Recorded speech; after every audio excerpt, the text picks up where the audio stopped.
Next chapter, integration. Now, to integrate basically means to combine small parts into a large one whole part. In calculus, integration deals with summing up values of a function over a given range, and it is usually used in finding the area of irregular shapes.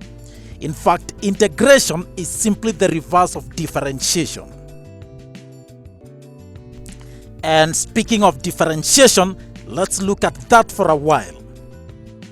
Now, consider a function y is equal to 2x squared plus 5. To obtain the gradient function, we differentiate that. So dy over dx is equal to 2 times 2 will give us 4, and then we reduce the power by 1, so we get 4x. The derivative of a constant is 0, and so dy over dx is equal to 4x. Now consider this set of lines. Looking at them, they appear parallel. In truth, the lines are indeed parallel, and that's because they have the same gradient. If you compare their equations with the general equation of a straight line, y is equal to mx plus c, m in all cases is 3. In any event, if you differentiate all the functions, dy over dx will be equal to 3. So the only thing that differentiates them is the c, which is the y-intercept. Again, consider this set of curves. All of them have the general equation y is equal to x squared plus c, where c is the y-intercept. The gradient function for all of them is dy over dx equal to 2. They thus form a family of curves with the same gradient function and only differ in their y-intercepts.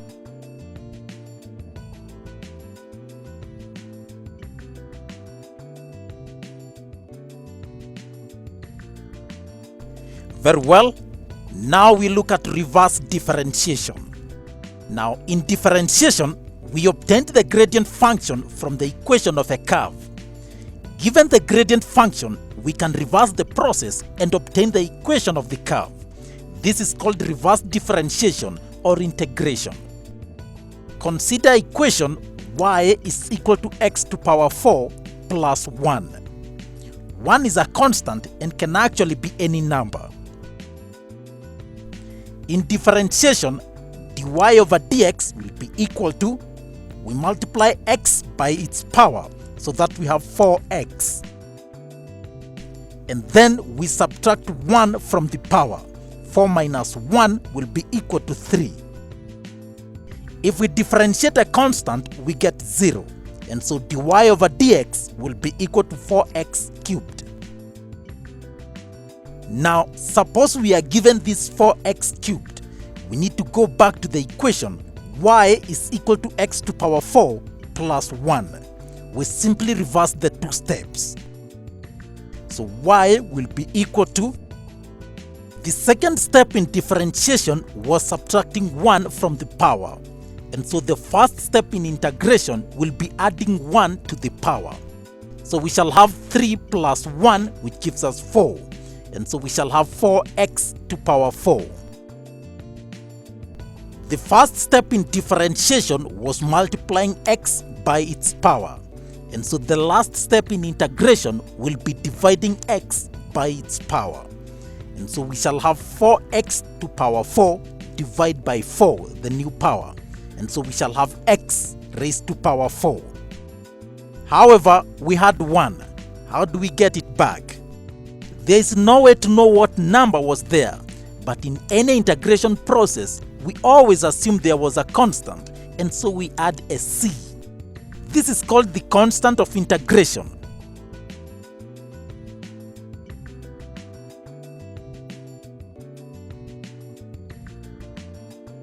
In another example, dy over dx is equal to 6x squared. What will be y?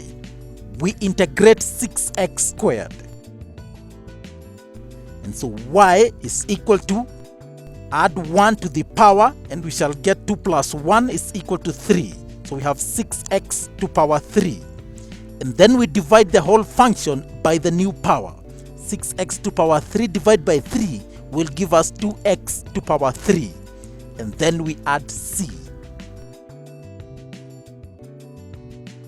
If it's a polynomial in x, we integrate each component separately.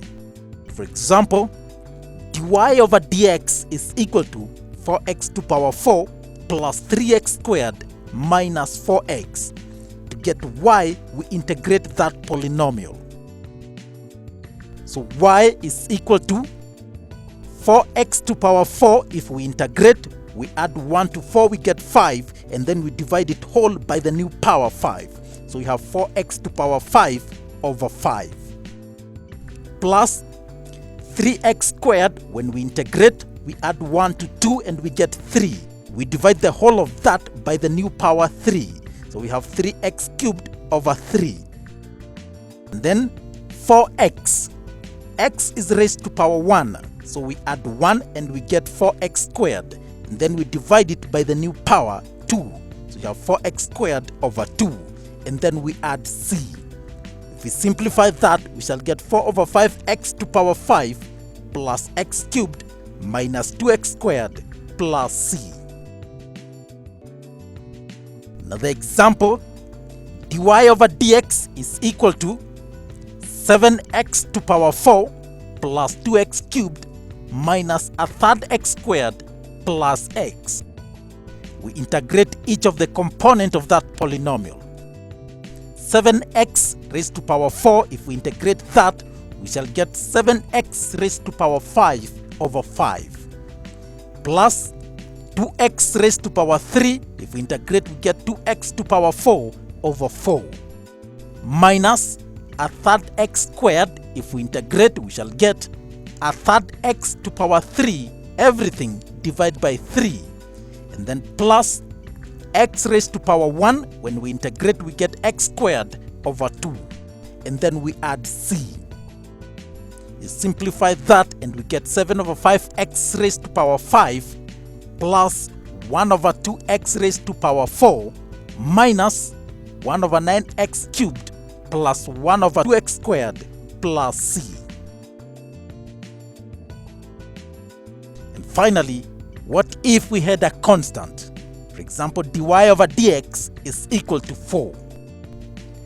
4 is the same as 4x raised to power 0. Remember, any number raised to power 0 is 1.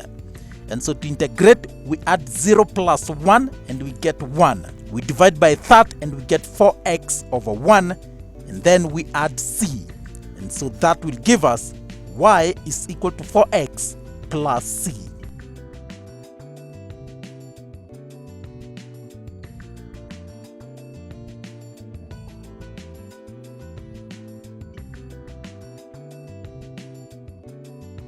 Next, we look at integration notation. Now, this symbol is used to show that an integral is to be calculated. In general, this means that the integral is to be calculated with respect to x. Fx simply means a function having x as the variables. For example, y is equal to 4x to power 4 plus 3x squared minus 4x.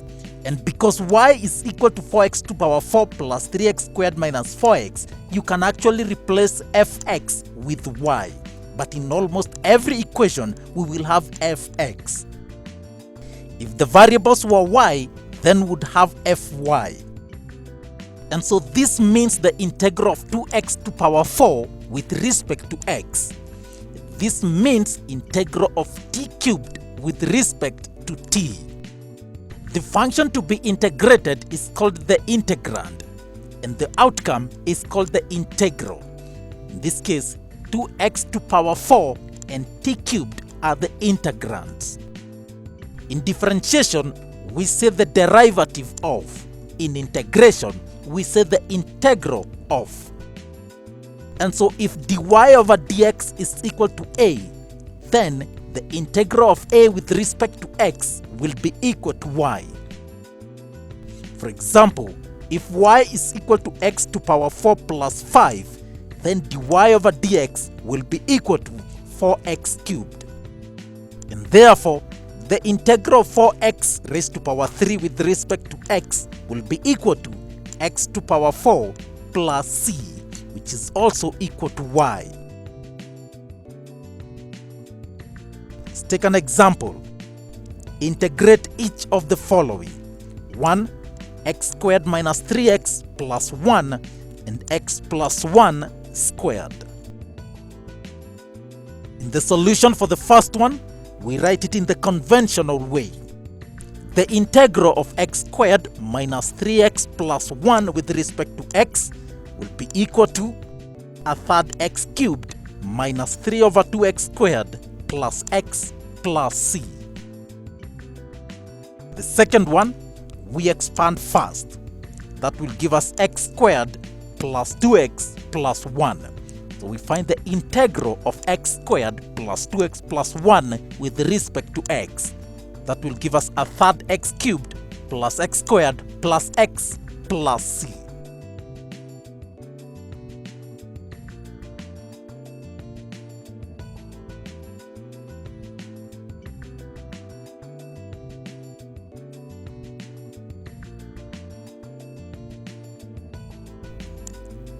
Excellent. Now we move to definite integrals. So far, when integrating, there has always been a constant left out, and for this reason, such integrals are said to be indefinite. With definite integrals, we integrate a function between 2 points, and so we can find the precise value of the integral, and there is no need to add any unknown constant term. In any event, the constants will cancel out.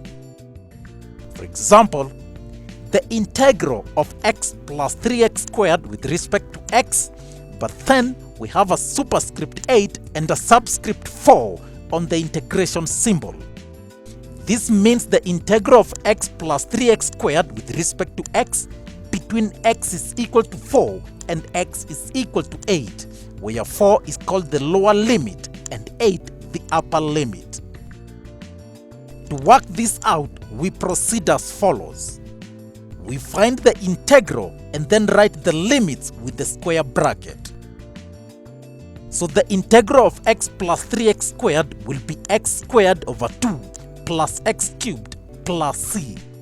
We put the square bracket and add the limits. The upper and the lower limits are written like this to mean that they will be substituted in the expression in the square bracket. Next, we substitute the limits into the expression separately and then subtract the substituted functions. That is the upper substitution minus the lower substitution. So first we substitute 8 for x in that expression. So we shall have 8x squared over 2 plus 8 cubed plus c in one square bracket minus, we substitute the lower limit, 4 squared over 2 plus 4 cubed plus c.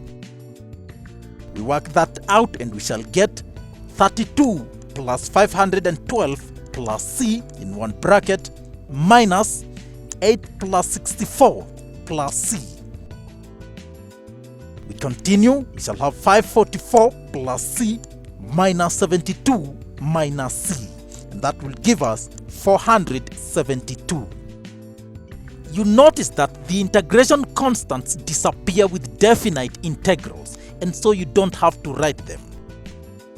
In general, the integral of fx with respect to x from x is equal to a to x is equal to b is equal to fb minus fa, where fb is the integral value at the upper limit x is equal to b, and fa is the integral value at the lower limit x is equal to a. This expression is called a definite integral.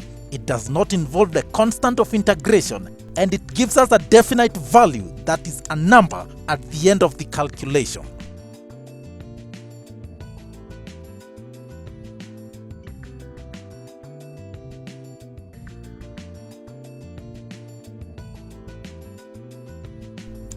Let's take a few examples.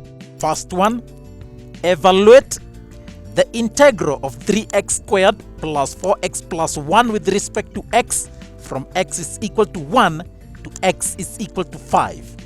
So 1 is the lower limit and 5 the upper limit. We find the integral and write the limits in square brackets. So the integral of that will be x cubed plus 2x squared plus x in square bracket, and we put the limit. By now you know how to integrate. Then we substitute and subtract. So to get the integral value for the upper limit, we substitute 5 into the integral function. So 5 cubed plus 2 times 5 squared plus 5 in 1 square bracket minus, to get the integral value for the lower limit, we substitute 1 into the integral function. So 1 cubed plus 2 times 1 squared plus 1. So we shall have 125 plus 50 plus 5 minus 1 plus 2 plus 1. That gives us 180 minus 4, and that gives us 176.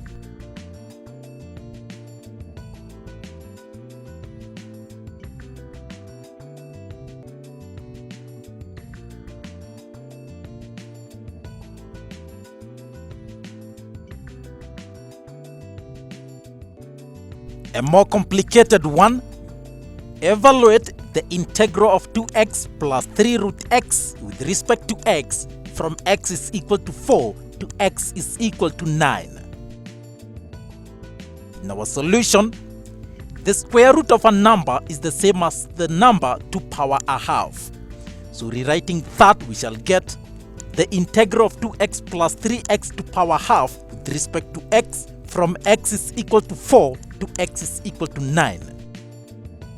So that gives us x squared plus 2x raised to power 3 over 2 into the square bracket, and we put 9 and 4. Proceeding to get the integral value for the upper limit, we substitute 9. So we shall have 9 squared plus 2 times 9 raised to power 3 over 2 in 1 square bracket minus, to get the integral value for the lower limit, we substitute x for 4. So we shall have 4 squared plus 2 times 4 raised to power 3 over 2 in that square bracket. That gives us 81 plus 54 minus 16 plus 16. That gives us 135 minus 32, giving us 103.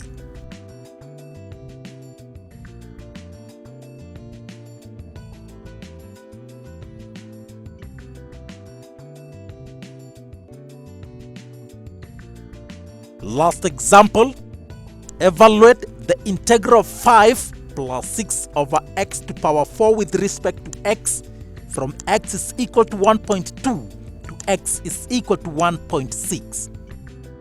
It looks complex, but a small flashback will keep us going. If you recall, in reciprocals, 1 over x raised to power 4 is the same as x raised to power negative 4.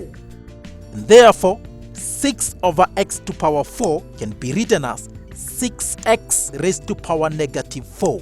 So we rewrite that the integral of 5 plus 6x raised to power negative 4 with respect to x from x is equal to 1.2 to x is equal to 1.6. That will give us, integrating that, 5x minus 2x raised to power negative 3 in the square brackets, and then we put 1.6 and 1.2. To get the integral value for the upper limit, we substitute x for 1.6. So we shall have 5 times 1.6 minus 2 times 1.6 raised to power negative 3 minus, to get the integral value for the lower limit, we substitute in 1.2. So we have 5 times 1.2 minus 2 times 1.2 raised to power negative 3. Rearranging that, we get 5 times 1.6 minus 1.6 raised to power negative 3 is the same as 1 over 1.6 raised to power 3. So we put that as 2 over 1.6 raised to power 3 minus 5 times 1.2 minus, we do the same and we get 2 over 1.2 raised to power 3. So we shall have 8 minus 0.488 minus 6 minus 1.157.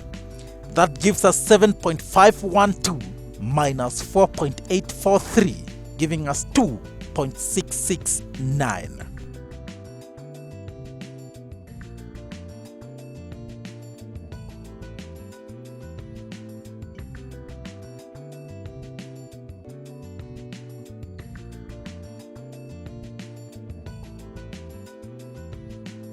Next, we look at some applications of the integration process, and one of them is the area under curves. Now, we have already seen how to estimate areas under curves using the trapezium rule. We noted that the area calculated can be an underestimate or an overestimate. We also said that to increase the accuracy, we use as many small trapezia as possible. That means the smaller the width of the trapezia, the more accurate the approximation. Now, for a very small value of delta x, the trapezium can be approximately a rectangle with the same width delta x and height as the y coordinate. And therefore, the area of such a rectangle will be y times delta x. The total area bound by the curve from the line x is equal to a to x is equal to b is therefore the total sum of the areas of these small rectangles, each of area y delta x. Therefore, the total area is equal to summation of y delta x from x is equal to a to x is equal to b. However, the width delta x of the rectangles have limits which are obtained when delta x approaches 0. The area at the limits is written as the integral of y with respect to x from a to b, where the integral symbol means summation and dx is the limiting value of delta x. Therefore, the integral of y with respect to x from a to b is the total area under the curve from x is equal to a to x is equal to b. In general, the area under a curve between 2 points can be found by doing a definite integral between the 2 points. The area under such a curve between x is equal to a and x is equal to b is given by area is equal to the integral of fx with respect to x from x is equal to a to x is equal to b. Usually, areas under curves take various dimensions depending on the function of the curve and the range to be worked out.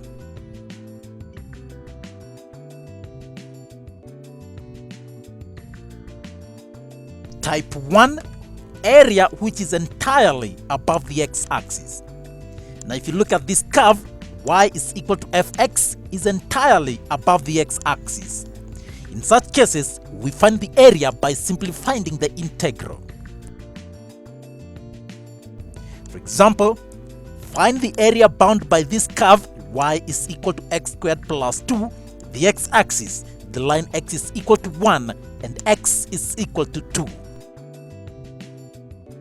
To find the area, we simply find the integral value between the 2 points. So we have area is equal to the integral of x squared plus 2 with respect to x from x is equal to 1 to x is equal to 2. Proceeding, we find the integral of x squared plus 2, that will be equal to a third x cubed plus 2x, put in square bracket and then add the limits. 1 is the lower limit and 2 is the upper limit. Next, we substitute in the limits and find the difference between the integral value for the upper limit and the integral value for the lower limit. So we have a third times 2 cubed plus 2 times 2 in one square bracket minus, substitute the lower limit, a third times 1 cubed plus 2 times 1. That will give us 8 over 3 plus 4 minus a third plus 2. That gives us 6, 2 over 3 minus 2 and a third, which gives us 4 and a third square units. That is the area under that curve from x is equal to 1 to x is equal to 2.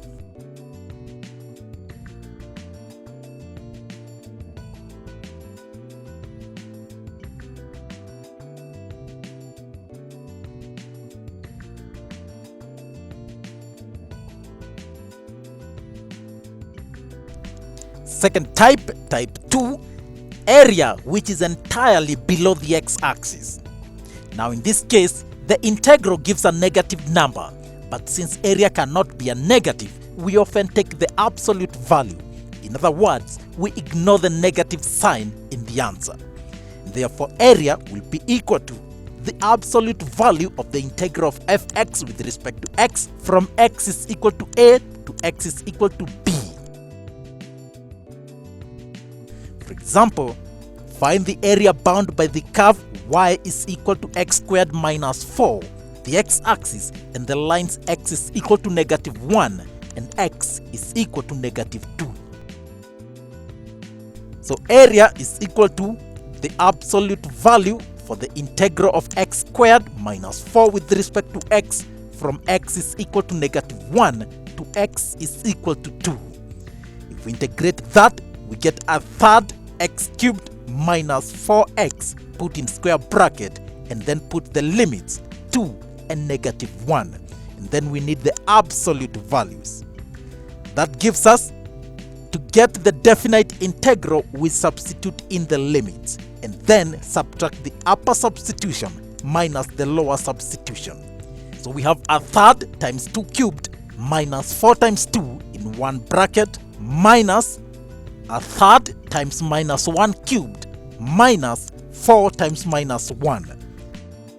That gives us 8 over 3 minus 8 minus a third plus 4. That gives us minus 5 and a third minus 3 and 2/3. That will give us a total of minus 9. We take the absolute value and we get 9 square units.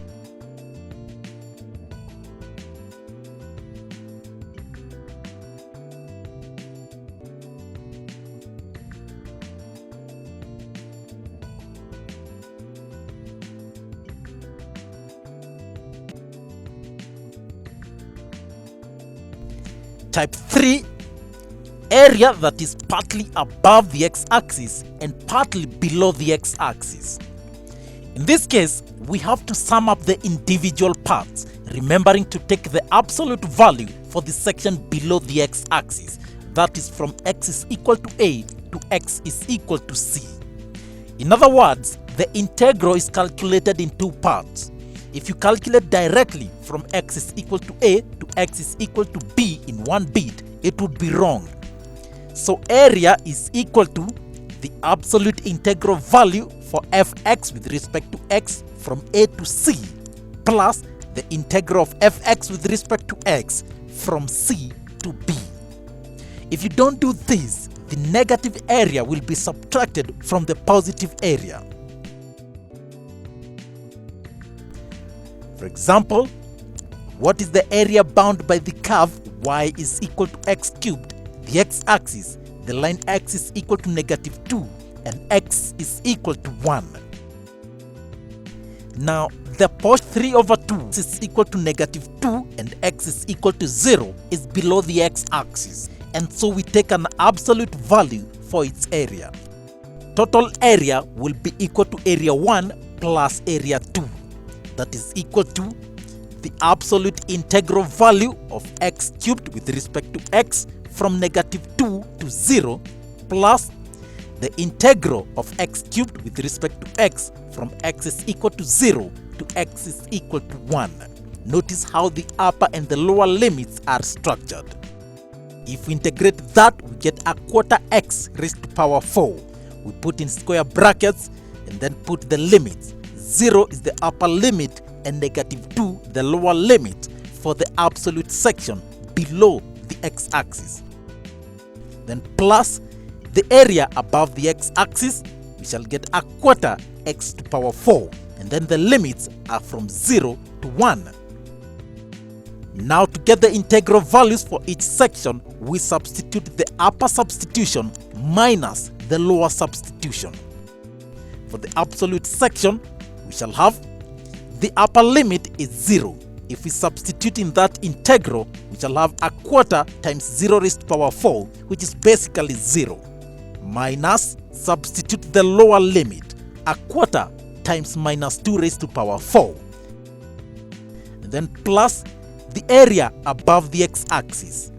we substitute the upper limit, which is 1, so we have a quarter times 1 raised to power 4 minus the lower limit is 0. So that will give us 0 if we substitute. So we get the area below the x-axis will be 0 minus 4, but we need to take the absolute value, plus the area above the x-axis will be a quarter minus 0. That gives us 4 plus a quarter, and it's equal to 4 1/4 square units.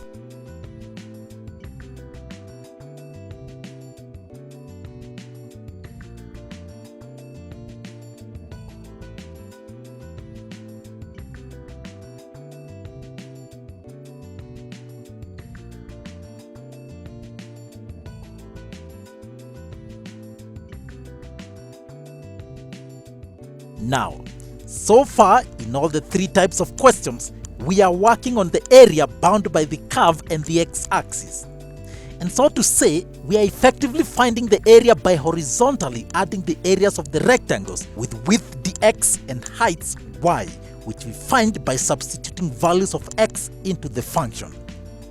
And that's why the general area has been equal to the integral of fx with respect to x from a to b, with absolute values where necessary. In certain other cases, you may also be asked to find the area between the curve and the y-axis. To do this, we integrate with respect to y. That means we find the area as the sum of rectangles with heights x, which is equal to fy, and width dy.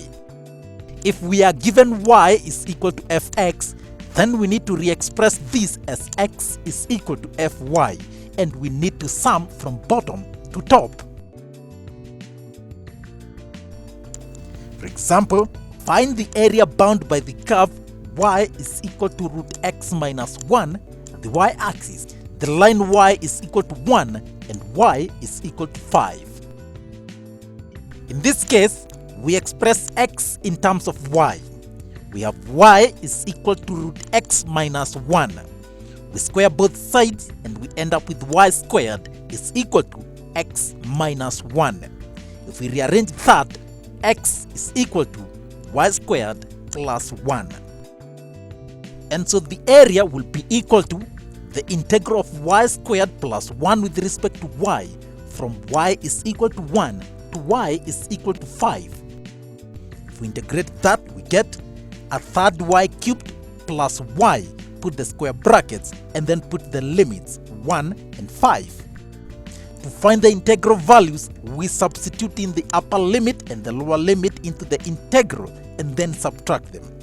So we have a third times 5 raised to power 3 plus 5 minus, now the lower substitution, a third times 1 cubed plus 1. That gives us 125 over 3 plus 5 minus 1 and 1 over 3. That is equal to 46 and 2/3 minus 1 and a third, giving us 45 and a third square units.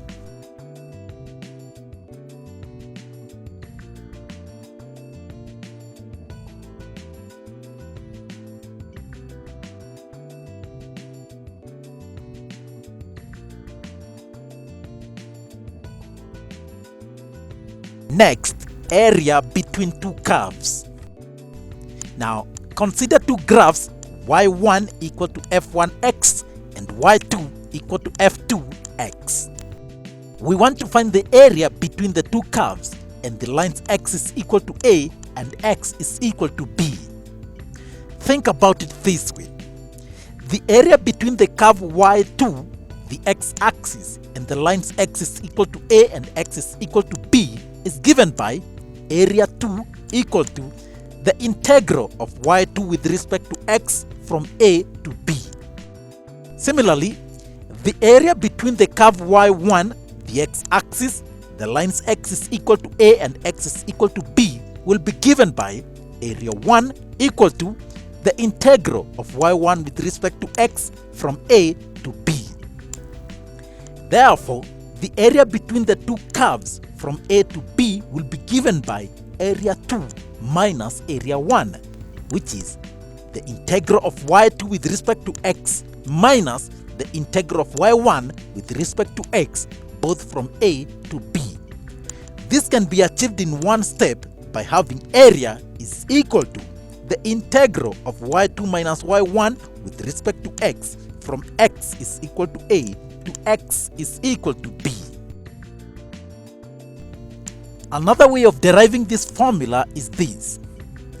Each typical rectangle has width delta x and height y2 minus y1. So its area is given by y2 minus y1 delta x.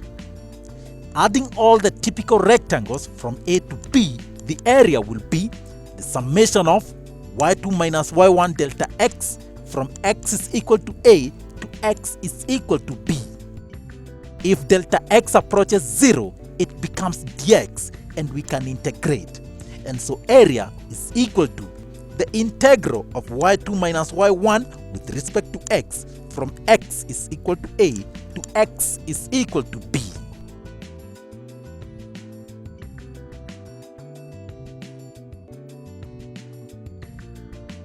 Let's take an example. Find the area under the curves y is equal to x squared plus 5x and y is equal to 3 minus x squared between x is equal to negative 2 and x is equal to 0. From the graph, we see that y is equal to 3 minus x squared is above y is equal to x squared plus 5x in the region of interest, and so we use it as y2. Area will be equal to the integral of y2 minus y1 with respect to x from A to B. That is equal to the integral of 3x minus x squared minus x squared plus 5x with respect to x from x is equal to negative 2 to x is equal to 0. If we subtract those two functions, we end up with minus 2x squared minus 5x plus 3x. If we integrate that, we get minus 2 over 3x cubed minus 5 over 2x squared plus 3x square brackets and then put the limits. Then we substitute and subtract. Substituting the upper limit, we get 0. Minus substituting the lower limit, we shall get minus 2 over 3 times minus 2 cubed minus 5 over 2 times minus 2 squared plus 3 times minus 2. That will give us 0 minus minus 10 and 2/3, which is equal to 10 and 2/3 square units. Notice that some of the shaded area is above and some below the x-axis, but don't worry about taking the absolute value because the formula takes care of that automatically.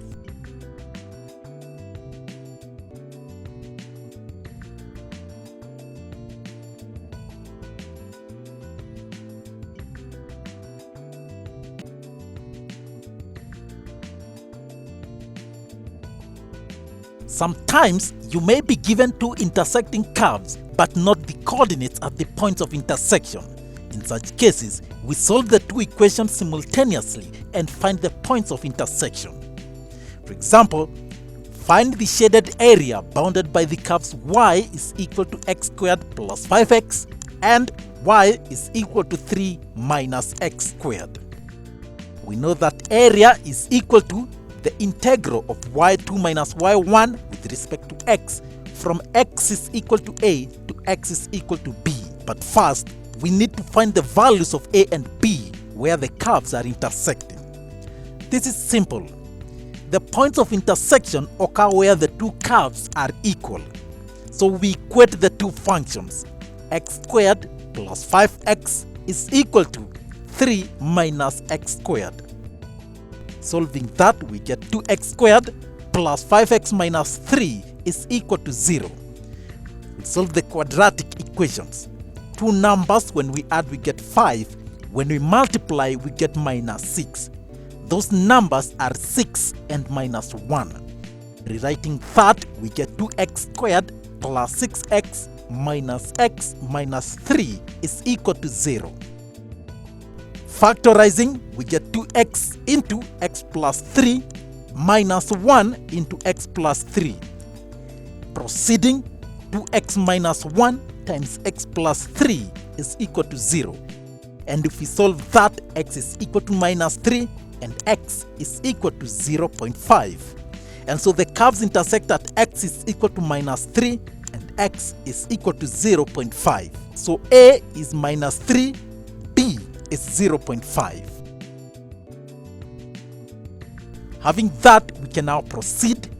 Area will be equal to the integral of y2 minus y1 with respect to x from x is equal to minus 3 to x is equal to 0.5.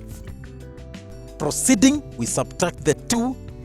Y2 will be 3 minus x squared and y1 will be x squared plus 5x. We subtract and we get minus 2x squared minus 5x plus 3. And then we integrate that with respect to x from x is equal to minus 3 to x is equal to 0.5. If we do that, we shall get minus 2 over 3x to power 3 minus 5 over 2x squared plus 3x, put in square bracket, and then put the limits.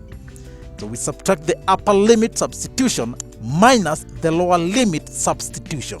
If we do that, we shall get 0.7917 minus 13.5, and that gives us 14.2917 square units.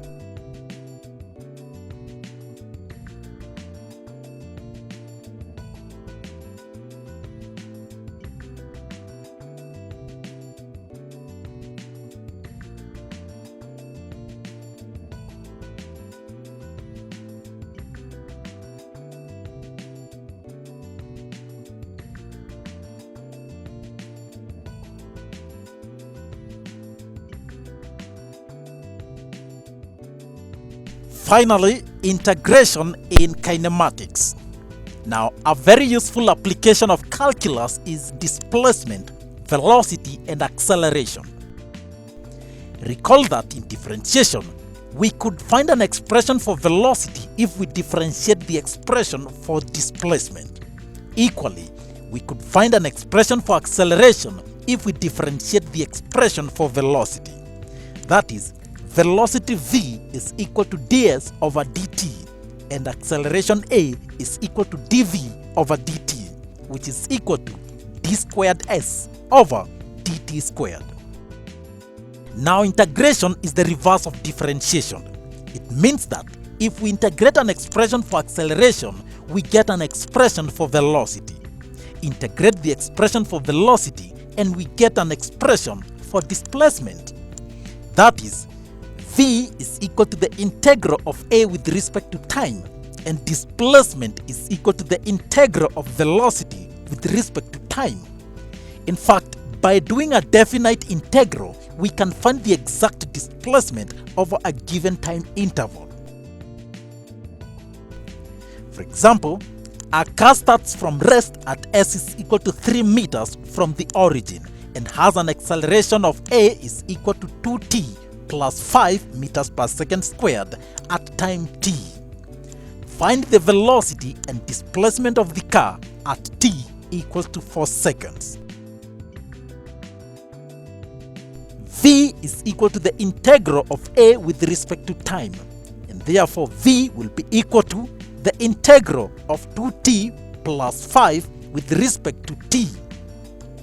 That gives us t squared plus 5t plus c.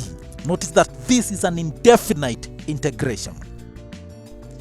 When t is equal to 0, that is at rest, v is equal to 0, and if we substitute, we get c is equal to 0. So the expression for velocity as a function of time will be v is equal to t squared plus 5t meters per second. And therefore, when t is equal to 4, v will be equal to 4 squared plus 5 times 4, giving us 36 meters per second.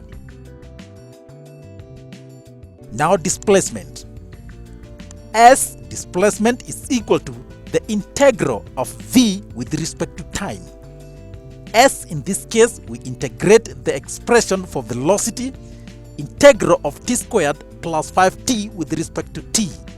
That gives us a third t cubed plus 5 over 2t squared plus c. We add the constant. When t is equal to 0, s was 3 meters. Substituting that, we shall get c is equal to 3. So the expression for displacement as a function of time will be s is equal to a third t cubed plus 5 over 2t squared plus 3. And therefore at t is equal to 4, s will be equal to a third times 4 raised to power 3 plus 5 over 2 times 4 squared plus 3. That gives us 64.33 meters.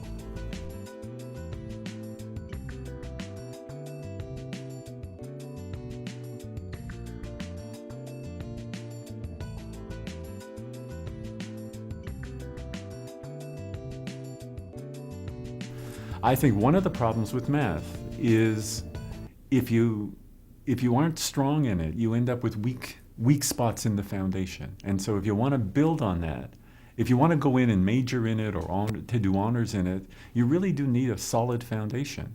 And so if you don't have it, if you've had a bad experience with math, you tend to sort of slough it off. And that's a serious mistake, I think. I believe with the right resources and help, most people can learn most of the math that they need to learn. But in almost any class that you go into, you need to make sure that you're at the starting point. People come in with different backgrounds, different preparations, and so you're not all on the first day at exactly the same place. And so you can go on and learn math. You may need tutorials, you may need tutors, etc., to get your foundation solid so that you can build the next course on it.